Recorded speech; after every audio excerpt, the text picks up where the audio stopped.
पिताजी के साथ मैं मिल अभी रहा था आपको कि व्हाट्सएप कर मेरे देता साथ हूँ। हमारे छोटे भाई चलिए, तो कोई पॉइंट नहीं है ना हमारी ओर से।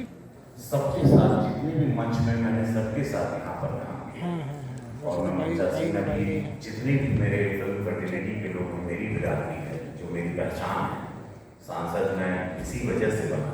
तो आज मेरी समस्त बिरादरी को कुछ नाम ऐसे हैं जो तुरंत अभी जुबान पे जो कभी कि कभी इनके माइक साथ के जो आ सामने रहे हैं आने इनके पर कुछ नाम पीएस उनको निकल क्या जाता है। है। तो मैं उन सबसे क्षमा मांगते हुए सारे मेरे सीनियर्स हैं, जूनियर्स हैं, जितने भी सबको प्रणाम करता हूँ, स्वागत करता हूँ। अच्छा और दिनेश सहगल जी को हाँ, धन्यवाद अब देता मुझे हूँ कि बता आपने देना। बहुत अच्छे से अरेंज किया। यहाँ से बगल में हाँ, भी मैं कर रहा मंत्री हूँ जी अभी। भी बता रहे थे, बगल में ठीक। माननीय कैलाश जी का, राजेश श्रीवास्तव जी का, जहाँ पर बहुत भव्य भीड़ आई। तो ये खाली एक आगाज करना था, तो ये शुरुआत यहाँ पर 100 मीटर पे कार्यक्रम हो रहा है, वहाँ पर भी शायद